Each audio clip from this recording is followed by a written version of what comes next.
Good afternoon. My name's Jude Harvey. Can you tell me your full name, please? Mariana Vieira Álvares Martins. Thank you. And can you tell me where you're from, Mariana? I'm from Portugal. Can I see your identification, please? Yes.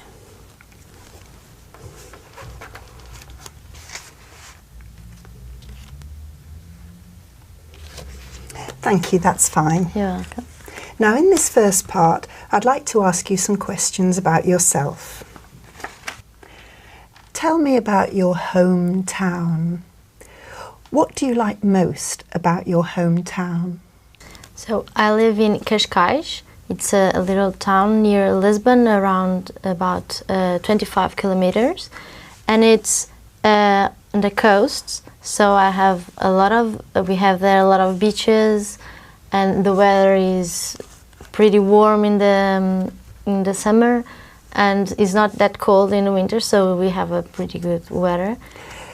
Is your hometown a popular place for tourists to Yes, visit? it is. Actually, mostly because of the beaches, and we have a lot of sightseeing near Cascais in Sintra. We have castles, a lot of historical places, and we have a lot of good restaurants with an amazing panoramic views over the sea. And has your hometown changed much in recent years? Not as that I could remember. I don't think so.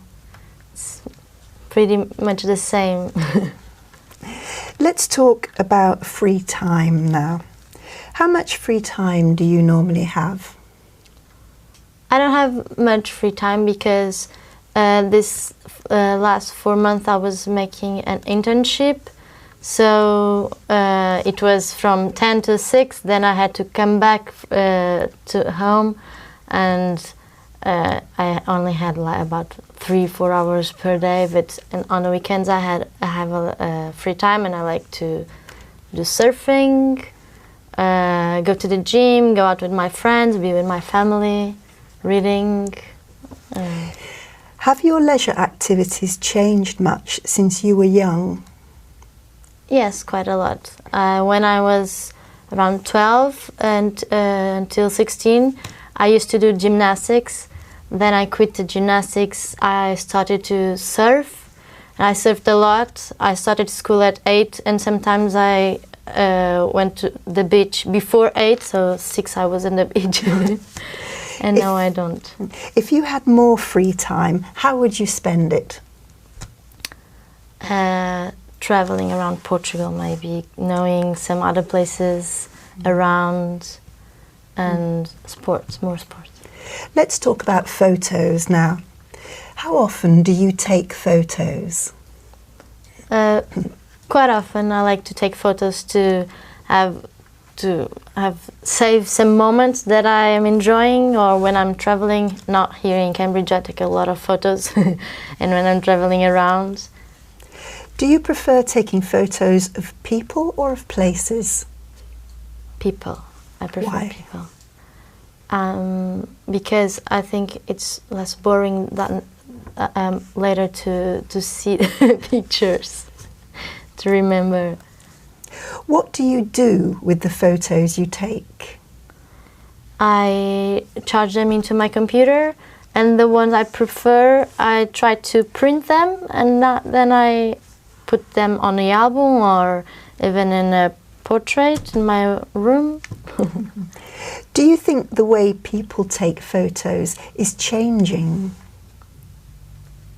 Yes, I think people nowadays, everyone has a photo camera, so people take more photos, and even the artists nowadays use a lot of photography in their art.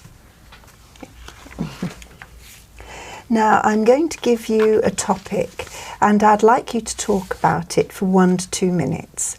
Before you talk, you'll have 1 minute to think about what you're going to say. You can make some notes if you wish. Do you understand? Yes, I do. Here's some paper and a pencil for making notes.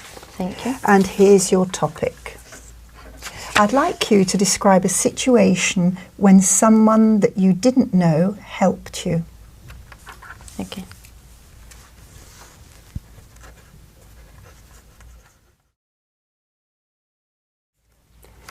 All right.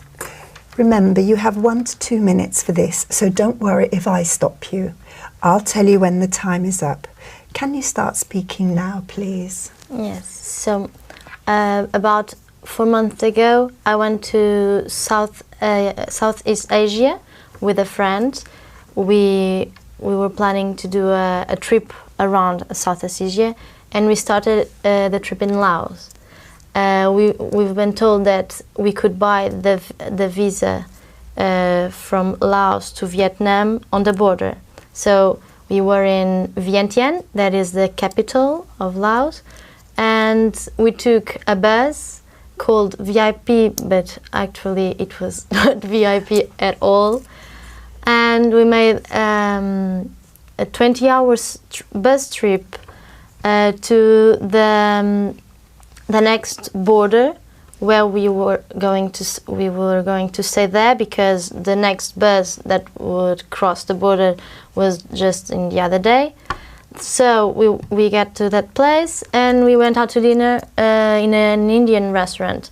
We were talking with the owner of the restaurant, pretty nice guy, and he informed us that we couldn't buy we would not be allowed to buy the visa on the border.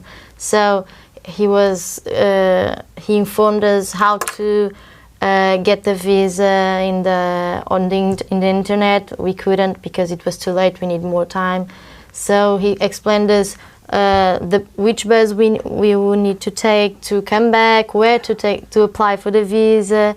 He advised us on some places to stay in Vientiane while we were waiting for the visa, and it was very nice. Explained everything to us, helped us, even gave us a lunch to take in the bus while we were doing the 20 hours trip all again.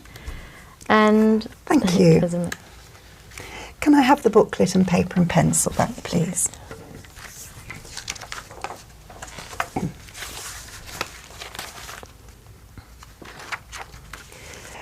We've been talking about a situation when someone you didn't know helped you, and I'd like to discuss with you 1 or 2 more general questions related to this. Let's consider, first of all, children helping others. What kinds of things can children do to help in the home? In the home, I think children can help with the homework, like setting up the table, doing their beds, helping their parents to have the house tight, and do their homeworks. That is their duties when we are young. That's our duty, and help each other if they have brothers to take care of the little ones. The elders take care of the little ones, and I think. How can children best learn to be helpful to others? I think that must come from the parents and from the schools. I think parents should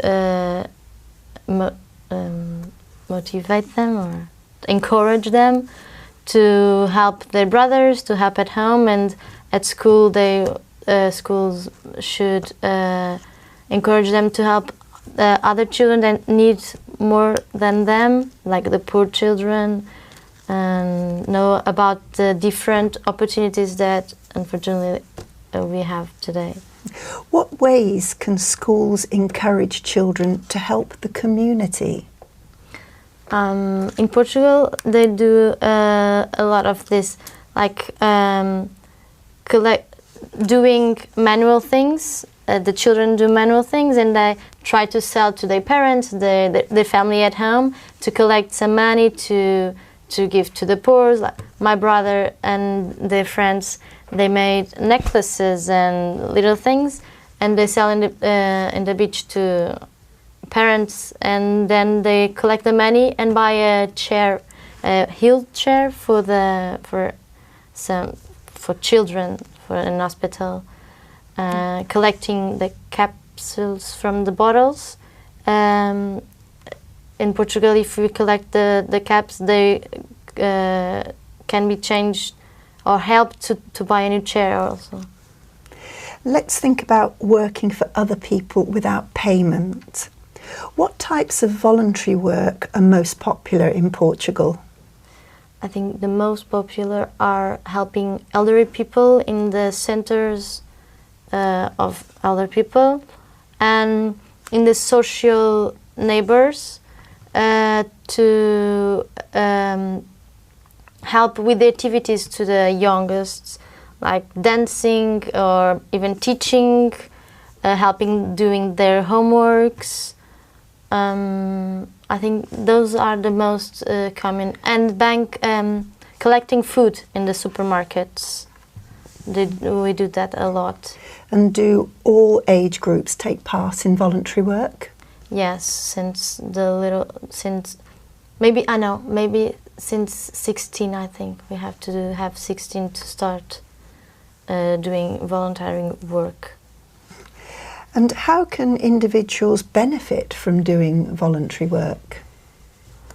By being part, know what is being part of a society and relate to others, and to help and at the same time help them who needs our help.